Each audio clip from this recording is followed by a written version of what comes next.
Salut mes chers abonnés, mes chers élèves, les premières années bac sciences expérimentales. Bienvenue dans cette nouvelle capsule. Tout d'abord, je tiens à vous remercier pour vos encouragements. Aussi, je vous souhaite une bonne reprise, une année scolaire, Inch'Allah, 2021 qui sera couronnée de succès et de réussite et de bons moyens en régional. Entre parenthèses, une petite remarque pour vous, mes chers étudiants. Cette année, c'est une année décisive. Vous devez prendre les choses en considération, vous devez être vigilant, vous devez travailler, vous devez bien bosser. Fini la paresse du tronc commun, fini prendre les choses à la légère. Maintenant, vous avez le régional en matière vous le savez, en matière littéraire, en histoire-géographie, en arabe, en français, en éducation islamique. Donc, il faut bien bosser, il faut bien travailler pour obtenir à la fin de cette année de régionale une bonne moyenne qui vous permettra de travailler en bac 2 sans aucun problème.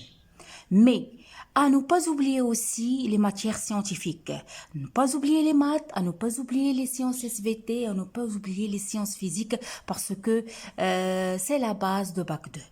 Donc, je vous souhaite une année, Inch'Allah, dans laquelle vous aurez des bonnes notes, que ce soit dans les matières scientifiques, que ce soit dans les matières littéraires.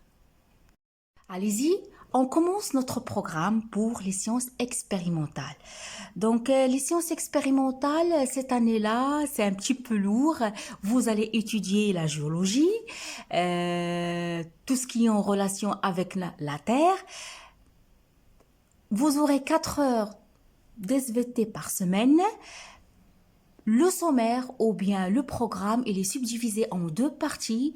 Partie 1, la géodynamique externe et partie 2, la production de la matière organique. Donc, je vais commencer par la partie 1, la géodynamique externe de la Terre. Lorsque vous entendez la géodynamique externe de la Terre, ou bien la dynamique externe de la Terre, ou bien les phénomènes géologiques externes, ça signifie quoi? Ça signifie tous les phénomènes qui surgissent, qui se passent à la surface de la Terre. 4 phénomènes que vous avez déjà vus en première année de collège. Ça, c'est un petit rappel. Vous avez étudié l'érosion, vous avez étudié le transport, la sédimentation ou diagénèse. Donc, ce sont ces phénomènes-là qui réunissent la géodynamique externe. Cette partie 1, elle est subdivisée en 3 chapitres. Le premier chapitre, qui est un petit peu encombré, donc chapitre 1, c'est la réalisation de la carte paléogéographique d'un ancien bassin sédimentaire. Là, une petite pause, vous allez trouver sur ma chaîne une petite capsule dans laquelle j'ai défini la notion de la paléogéographie. Ok? Autre aussi, une notion dans laquelle je vais définir le bassin sédimentaire. Donc, dans l'activité 1, on va commencer par étudier les caractères et la classification d'un sédiment. Donc, tout d'abord, on doit définir qu'est-ce qu'un sédiment. Quelle est la notion de sédiment? Ça vient de la sédimentation. On doit étudier à travers cette activité les caractères des sédiments en montagne. Quels sont les types de sédiments qu'on trouve au niveau de la montagne? Quels sont les types de sédiments qu'on trouve au bord d'une rivière? Et aussi les caractères des sédiments sur une plage et aussi les caractères des sédiments dans les dunes désertiques, dans le désert. C'est ça l'objectif de l'activité 1. Lorsqu'on va finir avec l'activité 1, on va passer à l'activité 2. On va étudier l'étude statistique de la composition d'un sédiment. Pour rappeler ce mot-là, vous l'avez déjà vu l'année dernière, lorsqu'on a étudié l'étude statistique des végétaux, c'est la même manière, c'est le même principe. Mais là, on va exercer sur des sédiments. Parce que ce que vous devez connaître, que cette étude statistique, mes chers étudiants, cette étude statistique des constituants d'un sédiment, elle va nous fournir des renseignements, elle va nous donner des informations sur le degré d'homogénéité et sur le classement des constituants d'un sédiment. Est-ce qu'il est homogène, est-ce qu'il est hétérogène et aussi son degré de classement. Lorsque je dis son degré de classement, par exemple, si je prends par exemple un sédiment de sable, est-ce que le sable il est très bien classé ou la bien classé ou bien médiocrement classé ou bien elle est très mal classée. Donc aussi, on va dessiner des courbes. C'est comme on a fait l'année dernière. C'est la même chose. Lorsqu'on passe à l'activité 3, on va faire une étude morphoscopique. Si vous entendez le mot morphoscopique, ça va venir dans la tête la morphologie. Le morphoscopique, c'est quoi la morphoscopie? C'est un examen de la forme des grains. On va examiner la forme des grains de sable. Le sédiment sur lequel on va travailler, c'est le sable. On va examiner la forme des grains de sable et notamment aussi, ce qui nous intéresse, ce sont des grains que vous avez déjà vus en première année de collège, c'est le quartz. Parce que vous le savez, c'est quoi le quartz? Al-maro. Le quartz, mes chers étudiants, c'est un minéral qui est abondant dans les roches granitiques. Oui, le quartz, c'est un minéral abondant dans les roches granitiques. Il se présente sous forme de cristaux de verre et il est résistant à l'érosion. Donc, on va faire une étude morphoscopique de ces grains de quartz et va nous permettre de dégager un certain nombre d'informations. L'activité 4, qu'est-ce qu'on va faire? On va étudier les figures sédimentaires. Les figures sédimentaires ou bien les formes sédimentaires qui représentent l'architecture précise lors de dépôt de sédiments. C'est-à-dire, après transport, ça va venir la sédimentation. Les sédiments vont se disposer et ça va nous donner des figures, comme vous voyez, des figures sédimentaires, des formes sédimentaires, ashkal rusoubia, à savoir, on va les étudier, à savoir les rides, à savoir la stratification oblique, à savoir les fontes de dessiccation, à savoir les traces d'activité des êtres vivants. Tout ça, on va le détailler dans le cours, ne craignez rien. L'activité 5, on va étudier la dynamique du transport des éléments sédimentaires. La dynamique du transport des éléments sédimentaires. Après avoir étudié la dynamique du transport des éléments sédimentaires, on va passer à une autre activité, c'est l'activité 6, dans laquelle on va étudier les conditions des sédimentations. Les conditions des sédimentations, je peux la subdiviser en 3 parties. On va étudier les conditions de sédimentation des sédiments dans les milieux continentaux, titre d'exemple la rivière, dans les milieux, continentaux, ça veut dire al-awsat al-qarriya.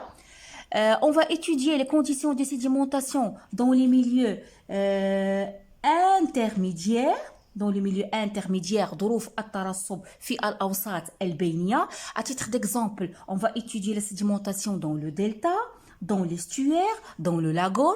Aussi, on va étudier la sédimentation, les conditions de sédimentation dans les milieux marins, dans les milieux désertiques et dans les milieux lacustres. Donc ça, ce sont des petits rappels, surtout dans les milieux marins. Cette partie-là, vous l'avez déjà vue en première année de collège. Puis, l'activité 9, on va reconstruction de la carte paléographique. Parce que, quel est le but de tout ça? Quel est notre objectif? C'est on veut reconstituer ce qui est passé. On veut savoir ce qui est passé il y a longtemps. نريد استرداد الجغرافيا القديمة لموقع رسوبي. Donc, l'activité 10, c'est la reconstruction de la carte paléogéographique du bassin du charbon au Maroc et aussi du bassin phosphaté au Maroc. Donc, et c'est fini le chapitre 1 qui est un petit peu lourd, qui est un petit peu chargé, mais ne craignez rien, on va faciliter les choses pour vous. Donc, on passe à le chapitre 2. Le chapitre 2, vous avez déjà entendu par ce terme-là, je pense, en première année de collège, la stratigraphie. La stratigraphie et les subdivisions du temps géologique. On va s'intéresser à quoi? À la datation relative. Quels sont les principes de stratification? Quels sont les principes de stratigraphie, pas de stratification. Quels sont les principes de stratigraphie que vous avez déjà étudiés en première année de collège? On va étudier les principes de stratigraphie à titre d'exemple. Le principe de superposition, le principe de recoupement, le principe d'inclusion, le principe d'identité paléontologique. On va passer à l'activité 3 où on va voir la recherche des subdivisions géochronologiques, de nouveaux notions que vous allez apprendre pour la première fois, la notion de la discordance angulaire, la notion de lacune stratigraphique et le cycle sédimentaire. Ok? Autre chose que j'ai oublié, vous allez à travers cette leçon-là faire la distinction entre fossiles stratigraphiques et fossiles de faciès. مستحات سحنية ومستحات طبقاتية وهذه المعلومات شفتهم في première année de collège. J'ai dit on va apprendre aussi la notion de stratotype. Le stratotype, qu'est-ce que c'est le stratotype? On va détailler ça dans les prochaines capsules, Inch'Allah.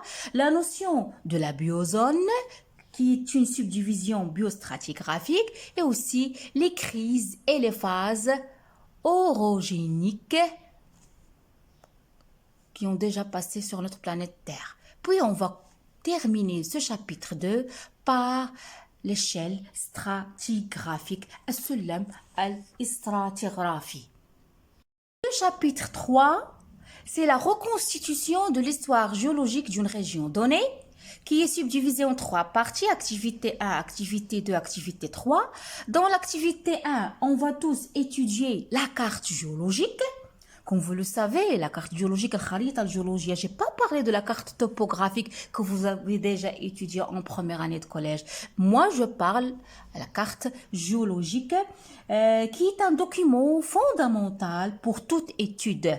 Pourtant sur la surface de l'écorce terrestre. Parce que grâce à cette carte géologique, on peut savoir des renseignements. La carte géologique, il nous fournit, mes chers étudiants, il nous fournit des renseignements sur la structure, sur l'évolution paléogéographique d'une région. Et par conséquence, on va arriver à notre but. Ça va nous permettre de reconstituer l'histoire géologique de cet endroit. Donc, vraiment, la carte géologique, c'est un outil pour les ingénieurs de travaux publics, pour les mineurs qui travaillent dans les mines, pour les géographes et pour les géologues. Donc ça, c'est une petite définition de la carte géologique. L'activité 2, on va savoir comment réaliser une coupe géologique. Et l'activité 3, comment se fait la reconstitution de l'histoire géologique d'une région donnée. Donc ça, c'est le programme de la première partie, que ce soit pour les sciences maths, que ce soit pour les sciences expérimentales. On va passer maintenant à la deuxième partie. C'est là où il y aura la différence entre les sciences maths et les sciences expérimentales. Donc au niveau du deuxième semestre, ça y est, vous vous séparez, chacun aura son programme. Donc je vais passer maintenant à la deuxième partie, au deuxième semestre.